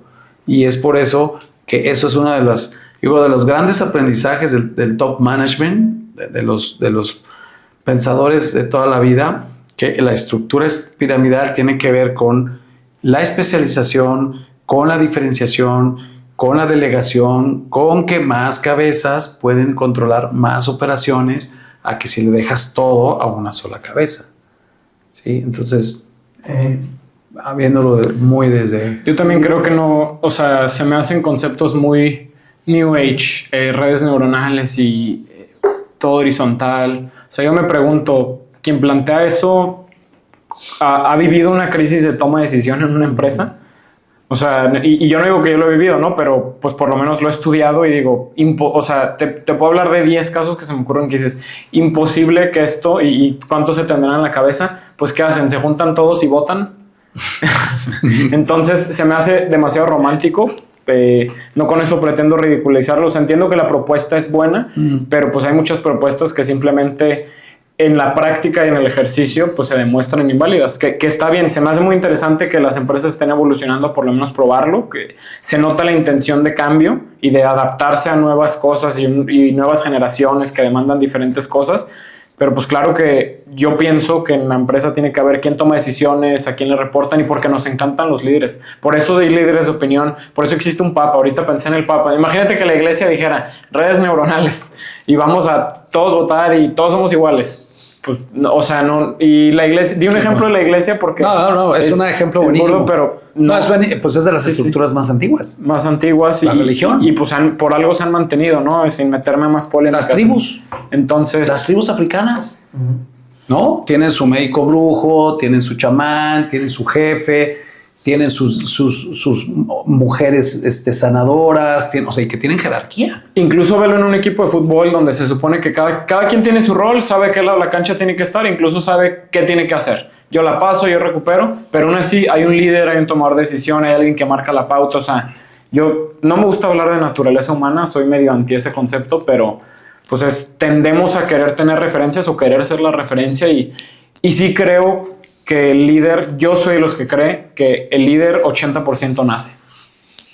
¿Sí? Sí, yo no creo que todos los puedes hacer líderes. Y dicen, hay una frase muy fea que escuché de alguien, pero dice, pues hay gente que está a gusto siendo maceta de pasillo. Y no está mal y es feliz. ¿Tú qué piensas? Qué bueno está ese dicho, no lo había escuchado. Contra totalmente. Me parece que primero te preguntaría de dónde sacaste el 80%.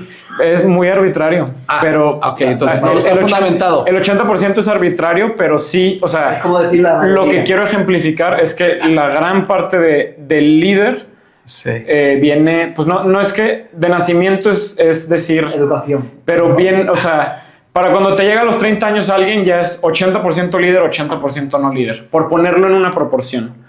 Okay. No te diría que alguien 0% líder lo va a hacer 100% líder, ni creo que una empresa ni ninguna estructura organizacional tenga la capacidad ni la paciencia de, entonces yo te voy a llevar de 0 a 100% líder. Bien, yo estoy en desacuerdo porque si no dejamos muy indefensos a toda la gente que de alguna manera va caminando tratando de mejorar. Yo sí creo en la evolución del ser humano. O sea, sí creo que nacemos con una estructura tanto de ADN como familiar, educacional y de ecosistema. O sea, no es lo mismo que nazcas en la India, en Australia, en Tapachula, Chiapas, ¿no? Ya no te digo Guadalajara, Tapachula, compadre, donde están los mayitas. O sea, claro. Pero un gran ejemplo, por ejemplo, es Benito Juárez, ¿no? Benito Juárez es un indígena que llegó a ser un gran jurista, que transformó la Constitución de México y que se puso a estudiar y se puso a evolucionar, creció y fue un gran líder. Oye, ¿no dirías político. que él desde niño se le habrían podido detectar esos rasgos? Justo iba a preguntarte lo mismo. No lo sé. Yo te apostaría. No lo sé, Estoy muy seguro que sí. pero seguramente, por eso dije, trae una estructura de ADN, trae una estructura de padres educacional, trae una estructura de tribu. Ciertos rasgos de personalidad. Y siempre ciertos rasgos de personalidad.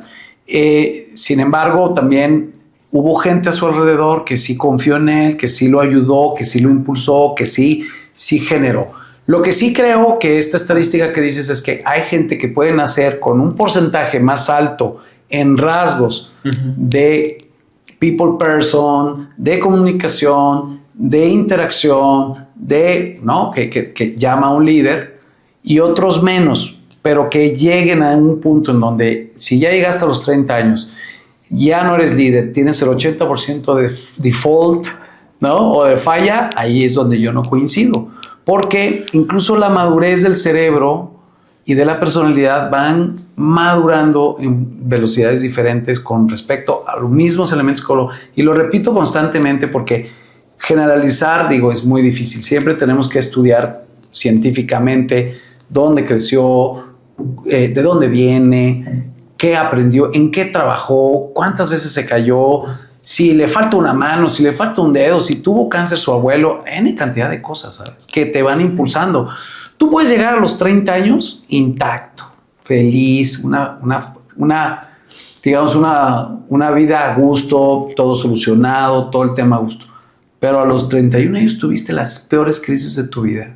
Perdiste a padres en un accidente. Yo tengo unos clientes que perdieron a sus padres hace 2 años y se quedaron con una empresonón gigante. Con todo respeto, no digo los nombres.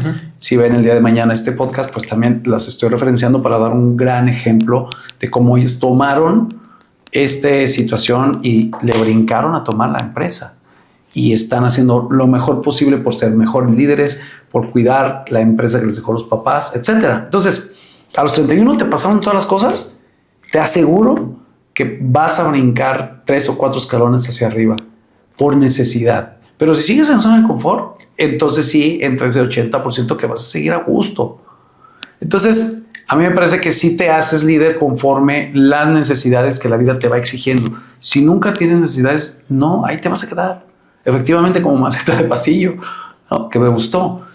Entonces, sí creo yo en la evolución humana, y puede ser a los 60 años, puede ser a los 50 años, puede ser dependiendo las circunstancias y dependiendo también el hambre y dependiendo hacia dónde ejerces. Sí puedes traer patrones, efectivamente, más o menos, que te pueden ayudar más o menos, pero si no, a ver, veamos, pues Hitler, ¿no?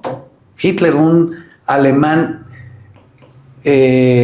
frustrado, this big. Creo que austriaco. Bueno, y aparte this big, y él quería erradicar a todos los judíos this big, ¿no? Y todos los alemanes this big. Entonces, frustrado en su mente, mil cosas, y fue un gran líder, para mal, o lo que tú quieras. Claro. Pero pues ahí está, ¿no? Entonces, pero ¿cómo le enseñas? Por ejemplo, los estudios que se han hecho a los grandes líderes, sobre todo a los dictadores, te marcan que hay que todos tienen rasgos de psicopatía y o sociopatías. ¿Cómo le enseñas la sociopatía a alguien? O sea, ¿cómo si yo hiciera el proyecto Hitler?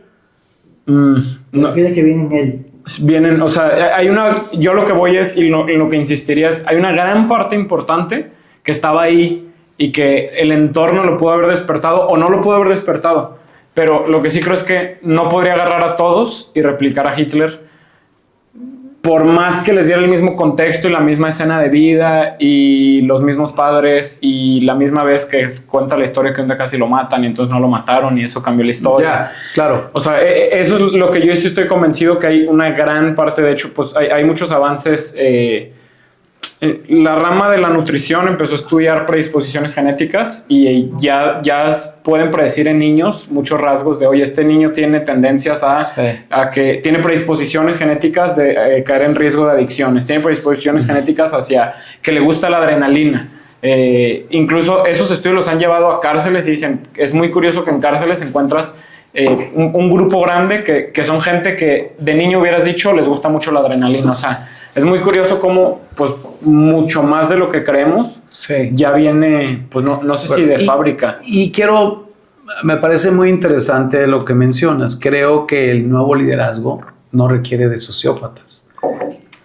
Sí. Creo que históricamente sí tenemos estudios de esos líderes, pero creo que necesitamos primero nuevos líderes. Sí. Con características diferentes.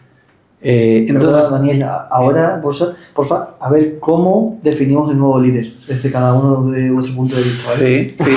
Entonces, regresando a este punto, los estudios quedan obsoletos, se van quedando obsoletos y tenemos que orillarnos a hacer mejores estudios o nuevos estudios a nuevas personalidades para que seguramente tú requieres de otro tipo de liderazgo, ¿Cuál es el que te gusta a ti? ¿Cuál es el que te gusta a ti? ¿No? O sea, si estamos en tantas tribus a la vez, nosotros mismos ya estamos en tantas tribus, que si estás en la tribu de las finanzas, si estás en la tribu del fútbol, si estás en la tribu de los pensadores, si estás en la tribu de los podcasts, de los innovadores, igualmente, ¿no? Entonces, vamos admirando a diferentes personas y sí creo que el líder se va teniendo que hacer más camaleónico con diferentes cachuchas y con otras características. Para mí el nuevo liderazgo tiene que ver con llegar a tocar fondo de las personas, con tú eres excelente en lo que haces y por lo que estás haciendo tienes esta posición y entiende tu mejor formato. Un gran mentor que tengo, que es Roberto Murray, que es el iniciador de Metaliderazgo, el Instituto de Metaliderazgo, alguna vez me enseñó, fue mi coach y hoy es mi mentor, y él dice, y yo creo que todos necesitamos un mentor, no puede ser tan fregón que no tengas un mentor. Nadie se hace solo. Y él me enseñó y me dijo, ¿cuál es el mejor indicador de un líder? ¿Cuál pensarías que es el mejor indicador? El mejor indicador de un líder Buena pregunta. Yo iba a decir cómo hace sentir a su entorno, pero ¿cómo mides eso? ¿Estás hablando de un indicador medible? Sí, Medible. claro. No, Si es que yo también pensé en una respuesta Si ambigua. pueden medir Iba a hablar de... el vínculo con él y la felicidad, la paz, si es capaz de medirlo, ese sería. Sí, mí, porque un te buen pueden líder hacer sería algo. Ajá. el vínculo, es decir, no tener muchos, pero que los 5 van a muerte contigo. ¿De acuerdo? Ok, y eso sí lo puedes medir.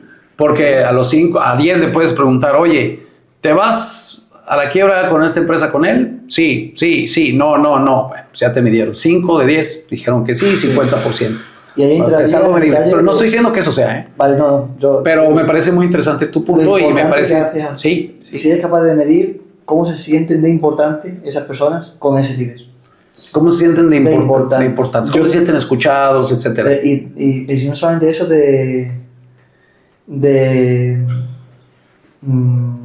¿cómo diría? No sé la palabra, pero de que son claves en ese equipo. Para ese líder. Se sienten indispensables, Sí. o indispensables, o Sí. usefuls. Me gustaría- Yo te diría dos cosas.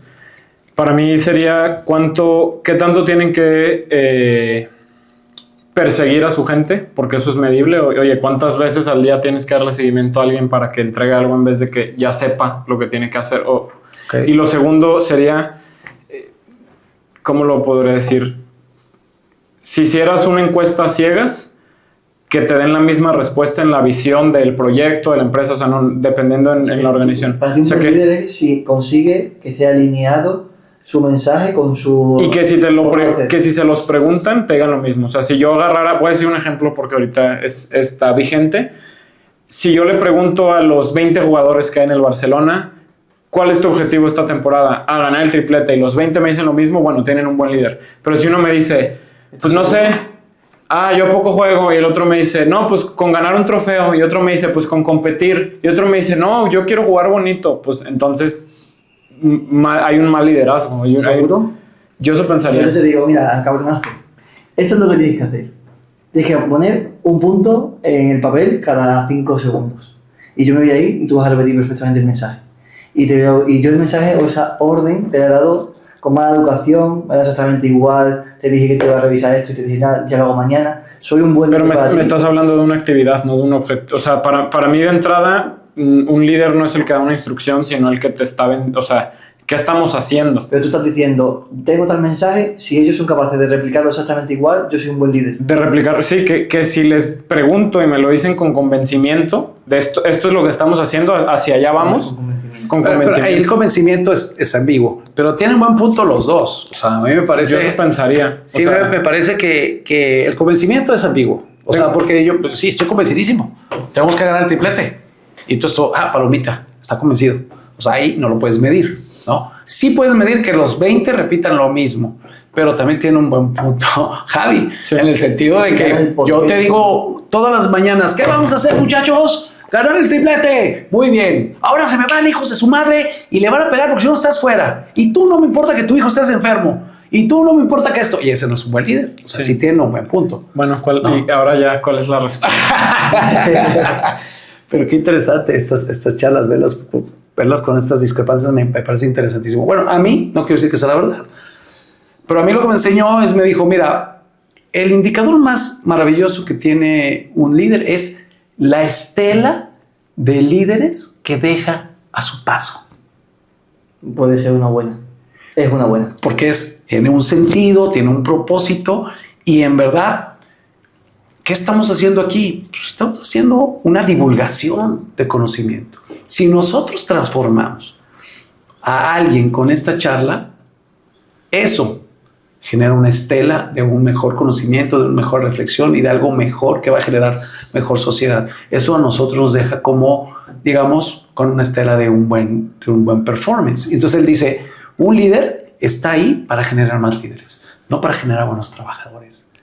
No para que trabajen mejor, sino para que ellos se transformen siendo mejores personas y el día de mañana puedan manejar otro equipo de trabajo y lo mismo deje otros líderes. Porque si toda la sociedad está lleno de mejores personas que saben, si definimos el liderazgo con una buena escucha, una buena comunicación, sentirnos empáticos, ¿no? Ser sensibles. Entonces estamos generando grupos llenos de líderes. Porque aparte un buen líder sabe que a veces, que muchas de las veces hay que seguir. O sea, el buen líder es, hoy te toca liderar a ti, yo te sigo. Y te escucho, y si tú me dices nos aventamos, nos aventamos. Sí, empoderar al resto. Claro, por supuesto. Entonces ese es el buen líder. Porque entonces tú dices, es un buen líder, entonces yo te sigo también a ti. Entonces, bueno, no digo que sea la verdad absoluta. A mí me encantó ese indicador y siempre que estoy en talleres lo trato de plazar porque todo el mundo dice, sí, pues sí es cierto. Al final, no es que yo te influencie a hacer lo que yo te quiero hacer como líder, sino es que tú lo hagas por convencimiento, pero aparte seas un buen líder y el día de mañana tú lo influencies a él. Y sigue así. Sí que tiene sentido y resuena con lo que te estaba yo comentando, porque cuando me preguntabas decías, y yo te decía que cuando la persona se siente indispensable para ese equipo y ese líder, si te vuelves indispensable es porque sabes que eres importante y además ese líder algún día se va a ir. Si solamente creas seguidores, cuando quitas al líder, si no has hecho el trabajo de crear líderes, ¿qué haces? Así es. Se rompe el patrón. Sí, así es. Que eso es lo que hacen muchos líderes. Sí son muy buenos líderes, siendo buena influencia, los ayudan, los apoyan, pero no los enseñan a manejar gente. Entonces nosotros cuando entramos a las empresas, lo primero que decimos es, el báculo del líder tiene que rotar cada junta. ¿Cómo? Sí, la próxima junta la tiene que dar alguien más. Y tiene que hacer el briefing, no se tiene que pasar a 15 minutos, tiene que llevar orden en la junta, tiene que levantar la mano, tienen que escucharse todos y tienen que salir con una conclusión. Y ahí vas entrenando. Llegándolo cuando dice Diego, entonces un buen líder es el que no es necesario, el que consigue que no sea necesario, ¿no? Exacto. Porque tú dices, ya lo llevan dentro, ya me lo han explicado una vez y resuena conmigo y con ese acompañamiento, ya independientemente de que esté en la sala o no, yo ya sé lo que tengo que hacer, por qué tengo que hacer y para qué, ¿no? Y es como la buena cultura organizacional. La mejor cultura organizacional es la que cuando tú no estás se lleva a cabo. Tal cual. O sea, a mí cuando alguien me dice, tengo amigos ya que tienen negocio y tienen empleados y demás, y me dicen, no, es que tengo que estar detrás de este porque no hace nada. No, bueno, pues algo está mal. Sí, ¿no? exacto. Entonces, y estás de acuerdo que... Eso me lo tienes que... de cualquier persona... Consultarlo. Claro. ahí tienes cliente. El de los clientes. Vámonos más atrás todavía, porque estamos hablando de la creación de ese líder, de la infancia, de si era o no era, y ahí se abre otro melón que es la educación. ¿Cómo veis la educación hoy en día? Luces y sombras. Es un melón, vaya que es un melón. Es un melón, sandía. Como en todo, para que al final no nos quedemos solamente en crítica de esto es como lo veo, buenos y malos, ¿cómo podemos hacer para mejorarlo? Mi crítica a la educación, creo que ya se las he platicado a los dos. Pero a esa persona no, me queda claro, pues voy a retomar la tesis. Sobre todo hablo del sistema privado en México, que es lo que me tocó vivir. Me cuesta trabajo hablar más de eso y no es tan, según lo que he investigado y leído y preguntado, no es tan diferente en otras partes. Incluso hay gente que me dice que México es de los sistemas educativos mejores calificados. Vaya problema que estamos entonces a nivel global. O sea, de verdad te lo digo con preocupación real, porque el sistema educativo en términos generales es caro, porque es muy costoso, el privado, es malo, porque tiene muchas áreas de mejora en el contenido, en los planes educativos, en las formas de enseñarlo, y es tardado, porque sobre todo cuando hablamos de carreras, no es secreto que como es muy buen modelo de negocio tenerte 5 años estudiando tal licenciatura en vez de tenerte 2 y medio, pues te tengo 5. Y luego entra otra crítica que es la inflación educacionista, que se le llama educacionismo, este proceso donde se ha construido esta narrativa de es que ahora la maestría y ahora el posgrado y el doctorado y métele más, cuando pues eso, no estoy en contra de que la gente mantenga sus estudios, al contrario, estoy muy a favor de eso. La crítica al educacionismo es que hay instituciones que han abusado de esa temática para seguir empujando productos, porque al final es un producto, o sea, el posgrado, el diplomado que te vendo, pues termina siendo un producto que tú consumes, que yo te vendo, y que por lo general tiene muy buenos márgenes y apelan a su marca como institución, a las credenciales que te doy, o sea, a eso que es otra área que hablamos de la mercantilización de la educación, que el problema principal en todo eso no es que lo hagan o quién lo hace, sino que todo ese proceso lo han elitizado y es para muy pocos. Y es ahí donde está mal. O sea, no podemos combinar dinámicas de mercado tan exageradas con algo tan importante como la educación. Una frase que me encanta es, mientras la educación no sea emancipatoria o sea liberadora, el sueño del oprimido es ser opresor. Y en un país tan desigual, en un mundo tan desigual, de mucha gente podríamos decir que hay mucha gente oprimida soñando ser opresora porque no han vivido un proceso educativo transformador, liberador, y simplemente han entrado a un proceso educativo que es una parte más de la vida, que es otra crítica que hago, que dejemos de tratar a la educación como algo que se completa, porque nunca dejamos de aprender, nunca estamos hechos, no nos hacemos solos. Entonces, dicho esto, estoy listo para presentar mi tesis. La escuela o la educación actualmente es muy mala, y no es muy mala porque sea lo peor que hay, es muy mala porque tiene muchísimas áreas de mejora, todas, o sea, prácticamente en todas las áreas lo podemos atacar. ¿Y por dónde empezar? Pues lo primero que tenemos que hacer es romper el monopolio. Si a mí me dieran la varita de dictadorcito, pues de entrada destituyamos a todas las escuelas privadas. Nadie más puede lucrar con la educación a nivel global. De entrada, eso es muy radical y mucha gente diría, no, es que las universidades viejas, pero se ha manchado mucho el proceso, y sí, las empresas de Ivy League reúnen a los mejores docentes, no tengo duda, pero sigue siendo problemático eso porque ¿por qué los quieres solo para ti? Entiendo esa dinámica de es que juntamos a la élite con la élite, pero bueno, hay muchas manchas que hoy me dan los argumentos suficientes para decir, rompan con eso. ¿Por qué? Porque necesitamos una revolución y por algo tenemos que empezar, y no está... Felicidades Harvard, felicidades por llevar a los mejores maestros, pero está muy mal que sean modelos sostenidos a base, o sea, ya se han vuelto fondos las universidades. Entonces, que se dediquen a su negocio de ser fondos, gestores de fondos, pero tenemos que abrir la educación, realmente abrirla en un ejercicio que hoy la tecnología nos lo permite. Democratizarla de verdad, no un choro político. O sea, realmente tenemos que apostarle a abrir más la información, abrir más los métodos y a raíz de eso, a hiperpersonalizarla, porque esa es otra cosa que no hemos querido hacer, no entiendo tanto por qué. Justamente en este debate hemos hablado de rasgos de personalidad, de predisposiciones, y teniendo las herramientas para hacerlo, no hemos querido personalizarla porque es muy cómodo para quienes controlan los sistemas educativos, pues seguir con un proceso muy parecido en muchos casos al proceso industrial, y la industrialización de los alumnos, pues sigue siendo una realidad, por más que haya casos aislados de universidades, de ciertas carreras y de ciertas metodologías que intentan hacer cosas diferentes y que implementan cosas diferentes porque lo pueden hacer. La realidad es que hasta que la educación no sea de calidad para todos, pues estamos fracasando en proyecto país, estamos fracasando incluso en proyecto pues especie, porque me gusta a veces elevar los problemas a de especie, porque hay muchos problemas que si no los atendemos, pues es un problema de casi autoextinción. Quienes critican el consumismo te explican, es que mira, en esta dinámica estás destruyendo así, estás manchando así los océanos, y pues eso nos pinta pues la destrucción de la humanidad, y los optimistas te dirán, no, es que con la tecnología y siempre hemos resuelto. Mi punto no es aquí dar un veredicto de si entonces vamos camino a la extinción o si por lo contrario hay esperanza. Mi punto es decir, la educación es de los temas más delicados que debemos tratar, está mal atendido, está mal defendido por unas manos que por intereses propios han secuestrado la educación, y tenemos que hacer de la educación un proceso liberador y de calidad y accesible para todos. Muy idealista, me queda claro, muy utópico, me queda claro, pero es que no podemos apostarle a menos que eso, y si en ese proceso de darle educación de calidad al 100% nos quedamos en el 25%, pues va a ser mejor ese 25% que yo te diría que la última vez que intenté hacer un cálculo, entre el 5 y el 10% de la población reciben educación de calidad a lo largo de su vida. Entonces, si llegamos al 25%, pues habremos mejorado. Esa es mi tesis sobre la educación. Voy a preguntar, y luego, por si quieres tenerlo en mente, ¿qué asignaturas serían importantes en esa educación? Pero antes, ¿Qué? ¿qué asignaturas serán importantes en esa educación claro. jurídica? Pero antes, ¿cómo ves la educación? ¿Cómo podemos mejorarla?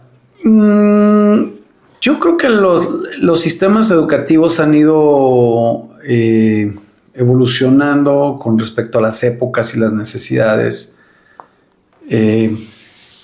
de ese momento, ¿no? O sea, digamos, hubo un sistema educativo en la colonia, ¿no? Hubo un sistema educativo en la Ilustración, hubo un sistema educativo en la Revolución Industrial, luego hubo un sistema educativo ya más posmodernista.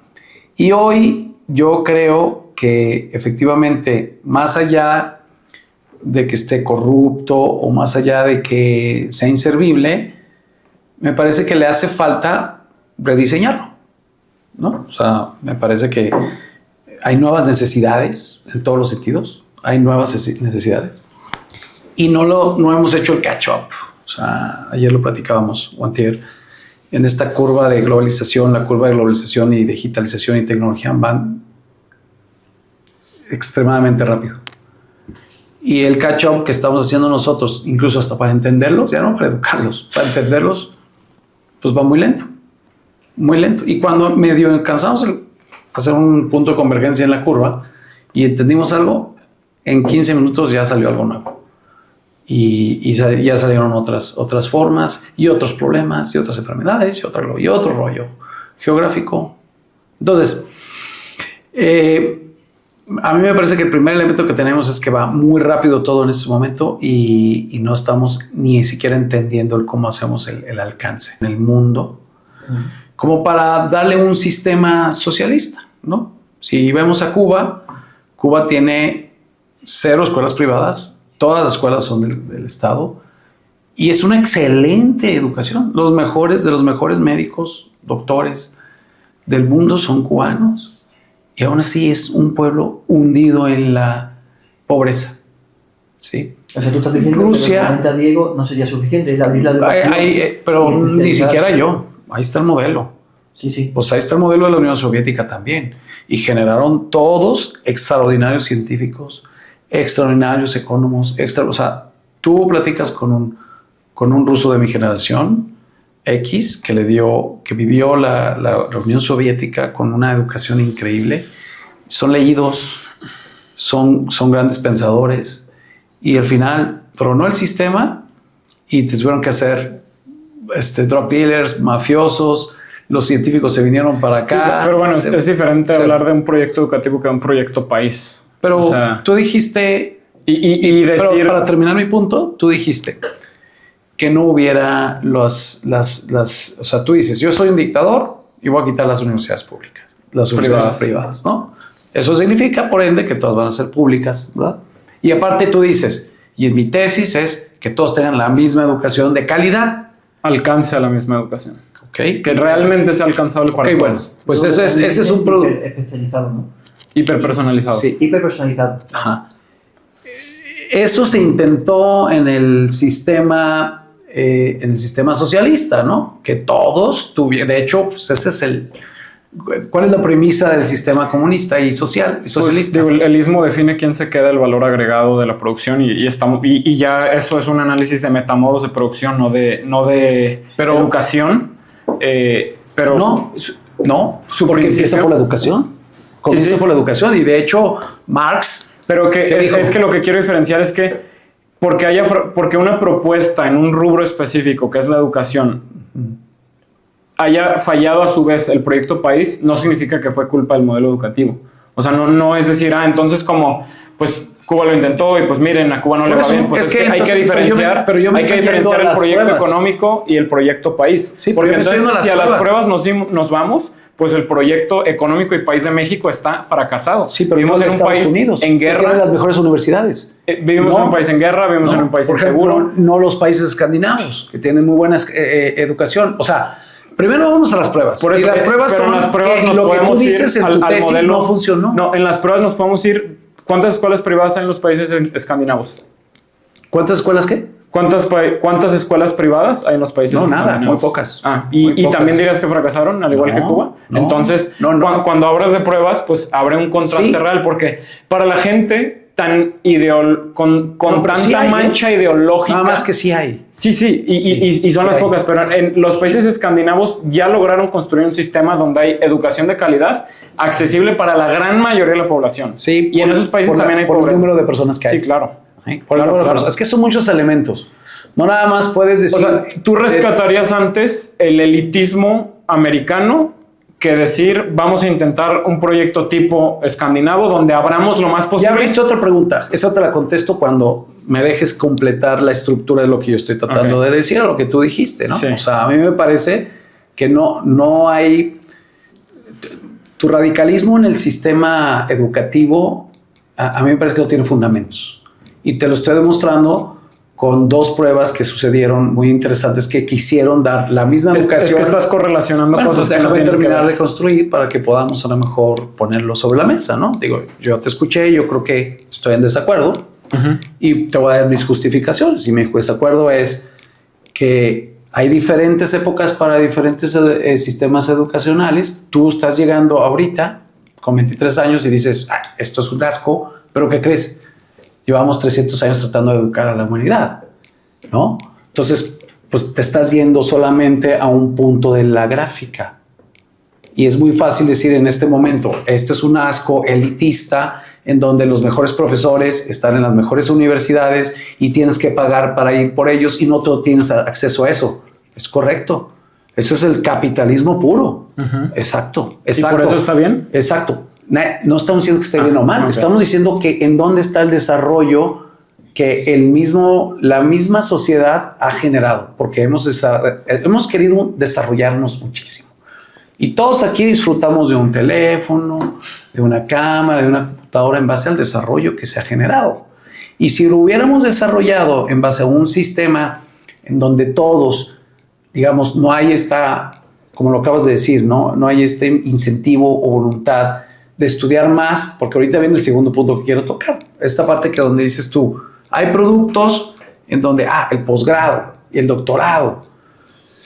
Si todos tuvieran el acceso, te aseguro que no los tomarían, porque no tienen ni la voluntad ni las ganas. Y ahí es en donde viene la sociedad podrida, que hay un conformismo y es en donde tronó justamente el socialismo y el comunismo, porque no podía ser posible que todos tuvieran el mismo nivel de educación, que llegaran, estudiaran y unos se esforzaran más y ganaran lo mismo, salían de esa universidad y ganaran lo mismo cuando alguien había estudiado más y se había esforzado más.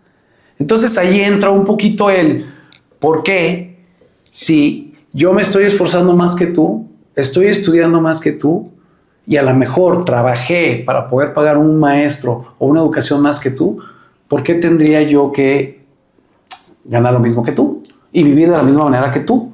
Entonces, bueno, habiendo dicho eso, yo sí creo que es una voluntad el llegar a donde tengas que ir en tus estudios. Si tú quieres seguir haciendo posgrados y los tienes que pagar, bueno, desafortunadamente, pues si los tienes que pagar, pues sí los tienes que pagar, ¿no? No es que esté de acuerdo en que y vuelvo a la premisa que estábamos platicando hace rato. Sí tiene que haber mano de obra. O sea, ¿cómo se va a mover el mundo si todos fueran doctores? Si todos fueran PhDs, si todos fueran grandes pensadores, si todos fueran filósofos, pues alguien tiene que picarle el botón, alguien tiene que barrerle, alguien tiene que manejar el camión. Y en ese sentido, hay gente que, como tú lo acabas de decir hace rato, pues nació para maceta. Y aunque tú le digas, oye, compadre, aquí está Harvard, vente. No, espérame, compadre. Yo aquí estoy bien de maceta, mira qué bonito me veo. No me mandes a Harvard, pero es gratis. No, pero te la estoy dando. No, yo aquí estoy. Y en ese sentido hay la diferenciación en la sociedad y en la gente que sí quiere estudiar más y en la gente que no quiere estudiar más. Ahora, en el sistema educativo, regresemos al sistema educativo. A mí me parece que sí, efectivamente ya tiene muchas deficiencias. Sí lo creo. Y yo, metido en el sistema educativo como profesor, en donde creo que, por ejemplo, el TEC de Monterrey es una de las universidades que tiene más innovación, que tiene muchos cambios, que pivotea muchas cosas. Me ha tocado cambiar de 3 RPs diferentes en los 14 años que tengo de dar clases, en cambiar los programas, en cambiar las formas, en hacer muchas cosas diferentes. Y aún así veo el conformismo de los chicos ricos que llegan a decir, me voy a quedar con la empresa de mi papá. Yo no quiero. Y también el inquieto y el rebelde que llega y dice, no estoy de acuerdo con esto. ¿Por qué? A ver, justifícamelo. Y quiero a lo mejor jalar este dicho que dice, el profesor llega cuando el alumno está allí listo. Y aunque le pongas a alumnos grandes profesores, seguirán siendo igual de mediocres. Porque no están listos, porque no quieren, porque no tienen hambre. Y porque el proyecto educativo fracasó desde antes. Lo decíamos en el debate, o sea, el antes es que la formación empieza primero desde casa, que ya ahí podemos hablar del proyecto social y métricas que te dicen que el día que las madres salieron de las casas, el crimen aumentó en todo el mundo, que ese es otro tema para otra cosa, pero quise darte una probadita de cómo podríamos arrancar a analizar las dinámicas familiares y cómo desde la dinámica familiar empezó a fracasar el proyecto educativo, porque hoy, a ver, ¿por qué yo soy tan radical en decir estamos fracasando hoy? Porque en todas las métricas que hay, y lo dijo Horacio Marchand en un podcast, no sé qué estudio cita, todas las métricas que hay han subido, somos más productivos, tenemos más acceso a viajes, hay más aviones, se caen menos, y todas las métricas que tienen que ver con la persona están cayendo, hay más insatisfacción, más ansiedad, más enfermedades mentales, o sea, entonces, si hay un fracaso social que estamos viviendo ahorita, es muy difícil culpar, creo que es multifactorial, no le echaré la culpa a Apple, no le echaré la culpa al capitalismo, no diría entonces el comunismo es la solución. Quisiera hacer el pequeño paréntesis de aclarar que yo decir hacer la universidad accesible no quiere decir que estoy proponiendo un sistema social o económico organizado por ideas comunistas o socialistas. Jamás he defendido y estoy de acuerdo contigo en que esos proyectos, como proyectos económicos y como proyectos país, fracasaron. Incluso como proyectos ideológicos tienen muchísimas falencias. Estoy de acuerdo contigo en eso. Y estoy de acuerdo también con el planteamiento de que hay gente que quiere ser maceta y hay gente que es mucho más feliz poniendo ladrillos. Yo hablo del acceso, o sea, el planteamiento, y esto hablando de otros países que sí han intentado al elevar el porcentaje de acceso, porque hasta en Noruega hay pobreza, o sea, vemos luego a Noruega como que es que el sistema y la gente, existen los pobres en Noruega, pero ellos lo que se vienen esforzando, y me queda claro que tienen más facilidades porque son una población mucho más reducida, pero lo que se vienen esforzando y lo que hay que reconocerles es que como proyecto nación vienen impulsando el que cada vez más porcentaje de gente tenga el acceso. Aún así tienen un problema de que tienen tasas altas de abandono en preparatoria. Como es un país donde se gana mucho en habilidades técnicas, hay gente que dice, yo no quiero ser doctor, yo destapo tuberías y me va un poquito bajo que los doctores. Está perfecto, pero como país y como sociedad se esforzaron en dar el acceso. Ya será problema de cada quien y muy sujeto a sus deseos, si son mediocres o no, si sus papás les despertaron el hambre de chiquitos o los hicieron conformistas. Me queda claro que se empiezan a cruzar otros factores, pero yo hablo de que nos tenemos que esforzar en ampliar el acceso. Y que no es suficiente que diga cada estado, no, pues yo, aquí en Jalisco tenemos la UDG y entra tanta gente, y no, acá en Morelia tenemos la Universidad Pública de Michoacán. O sea, yo lo que quiero reiterar es, lo que estamos haciendo hoy no ha sido suficiente, claro. ¿Qué más vamos a hacer? Es que entonces no hay debate, estoy de acuerdo contigo. Sí creo que el acceso es limitado. Pues yo entonces no te entendí que querías debatir. No, si el debate es que el acceso es limitado, no es un debate, no. Sí, es limitado, sí es limitado. Yo di mi punto de vista, yo pensaría que abramos el acceso. No, pero a ver, hacen falta muchísimas más universidades, hacen falta muchísimas más oportunidades para tantos chicos que están delinquiendo, hacen falta, y también hacen falta más profesores de otra categoría, porque ya los que vienen nos hace falta redignificar, vienen cansados, y falta dignificar. Los que tienen 40 años, 50 años vienen cansados, ¿no? Sí. Yo, gracias a Dios, que no vivo de ser profesor. Lo hago por gusto y por estar con justamente el contacto con las nuevas generaciones. Pero si vivieras de profesor, pues no vives de profesor, ¿no? Que ese es otro punto, redignificar la profesión. Sí, y creo yo que luego el tema del cómo, ayer lo platicábamos antier con el debate, con el podcast, de que luego los chicos también, al pagar una universidad cara, piensan que el profesor debe de ser un payasito de Cirque du Soleil, ¿no? Haciendo malabares y llegar. No, se ha hecho muy transaccional, ¿no? O sea, aquí vienes a estudiar. Estás en una de las top 10 universidades de business de Latinoamérica, el TEC de Monterrey. Esto es lo que hay que hacer, es lo que hay que entregar. ¿Por qué? Porque eso te da disciplina. Porque eso te da entrega, porque eso te da compromiso, porque eso te da interacción con más gente y porque tienes que llegar a presentar. Por eso. ¿Por qué? Porque allá afuera así va a ser. ¿Quieres o no quieres? No. Con el coordinador. No, el profesor me exige mucho. El profesor es muy malo. El profesor me habla feo. No le entiendo. Entonces se ha vuelto... estoy completamente de acuerdo. Sí. Se ha hecho muy transaccional en las escuelas de paga. Esa parte del alumno mimado, del alumno que no quiere hacer. Y ahí, pues mejor le quitamos el lugar a ese y se lo damos a alguien que no tiene los medios y que se va a esforzar al máximo y va a dar un ejemplo. Estoy totalmente de acuerdo. En eso estoy totalmente de acuerdo. En lo que a lo mejor me parece que discrepo un poco es que ha fracasado el sistema. A mí me parece que para su momento tuvo que afrontar el sistema educativo a nivel global, que ha sido diferente en muchas formas, ¿no? Pero de alguna manera han sido diferentes por las épocas y que hoy, más que fracasado, se tiene que rediseñar. O sea, ya no hay forma de educar a los chavos. Ese rediseño, y para terminar este estupendo debate, asignatura que tenemos que tener en esa educación, desde vuestro punto de vista. Es que... Y un momento, y podemos meter todos al final, empezamos de uno, pero si tuvieses que elegir 3 asignaturas, ¿a qué le dais más importancia?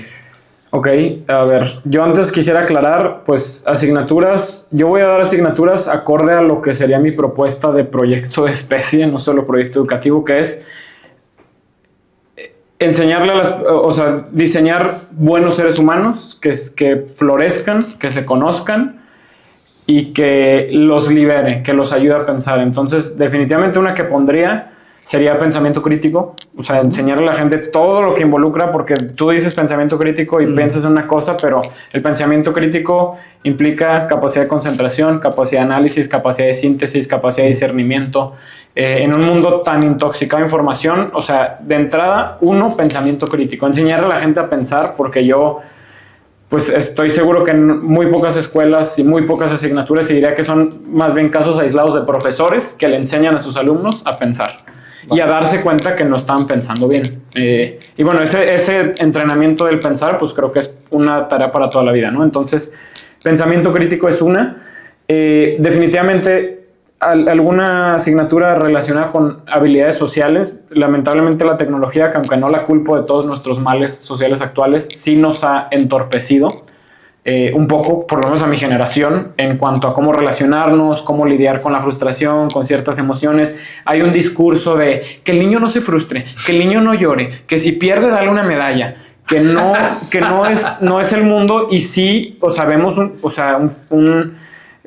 pues la otra vez me tocó ver en un avión a un niño que gritaba, y entre la mamá más le decía, más gritaba, y pues si la mamá le da una nalgada o le grita fuerte, no, qué mala la mamá. Entonces, o sea, es muy fácil detectar que algo estamos haciendo mal con cómo procesamos las emociones, por lo menos los más jóvenes, ¿no? Yo diría 30 para abajo, y cómo nos relacionamos y cómo lidiamos con la frustración y demás. Entonces, la segunda iría a habilidades sociales. Y la tercera... La segunda fue frustraciones. Habilidades sociales. Habilidades sociales que tienen que ver también con lo interno. Habilidades sociales. Y la tercera, definitivamente me iría a un tema, o sea, entendiendo el mundo actual, ¿no? Un tema de adopción tecnológica. A mí, por ejemplo, me abruma, de verdad me abruma, ver todo lo que viene con la inteligencia artificial y los agentes y que se comunican. Y eso que yo, según yo, estoy medio queriéndome enterar y medio curioso al respecto, pero reconociendo que vamos a vivir en un mundo que, o sea, las oportunidades que nos va a presentar la tecnología, hoy los que la están reventando son los que tienen la capacidad de implementarla.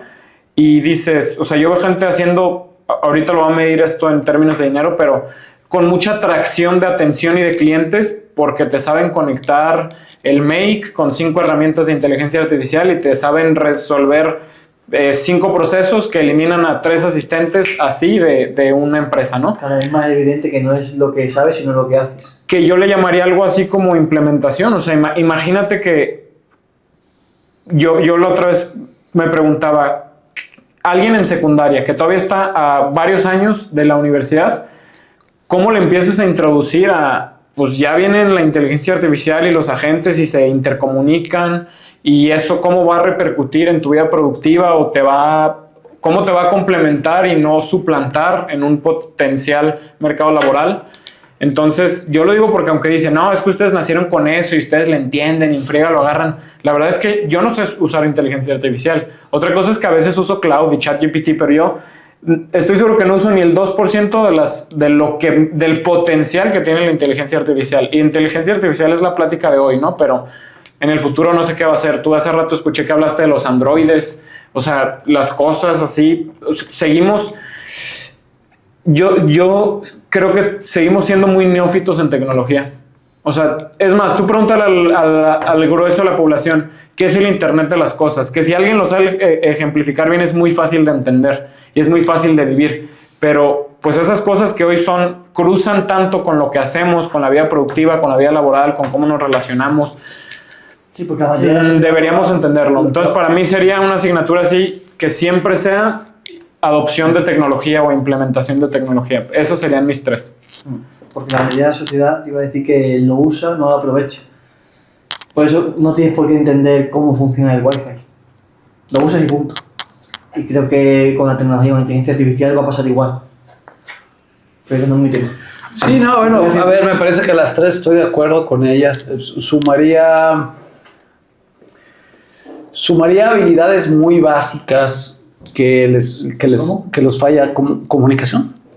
Okay. Comunicación. Pero eso como relación con las personas, ¿no? O- Yo lo metería ahí.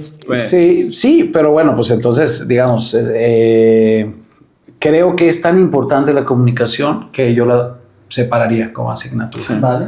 Y también creo que dentro de esta, la primera que dijo Diego, que es la capacidad reflexiva, la capacidad de crítica, creo que a mí me parece que combinar, estoy inventando, pero estoy innovando. Yo combinaría una materia de filosofía con propuestas sociales y antropológicas de las nuevas generaciones. Por ejemplo, la interacción con las nuevas generaciones sería una buena, todas las generaciones, ¿no? Esta interacción con generaciones sería también para mí un punto importante, como para no meterlo en un grosor de una materia. Creo que abstraigo el tema de la interacción con las generaciones, el poder aterrizar la filosofía de los antiguos, de todos los clásicos, y hacer comparativas con las nuevas tendencias y poder sacar conclusiones. Yo no sé, la materia se llamaría conclusiones de nuevas épocas, conclusiones de esta época, no lo sé. Vale. Y la de comunicación. Reviviendo virtudes perdidas, se podría llamar. ¿Y la de comunicación? Lo haría también conocimiento del medio. El hecho de dominar el que seas capaz de ser autoproductivo con tu huertito, con el manejo del viento, del agua, por sumar algo. Pero... Bien, buenísimo. Sí. ¿Algo más que queráis aportar para terminar? Nada, yo agradecerte el espacio y la invitación. Muchísimas gracias. Javi, pues muchas gracias también. Muy interesante, muy padre debatir con Diego y estar con ustedes, ¿no? 2 nuevas generaciones que en 5 o 10 años pues ya estarán a cargo de todo, si no es que ya, ¿no? A ver, ¿algo? Gracias y saludos a nuestro gran país, España. Gracias, Javi. Nos visiten pronto por acá a tomarse un tequila. Bueno, pues, Muchas gracias. Gracias. gracias.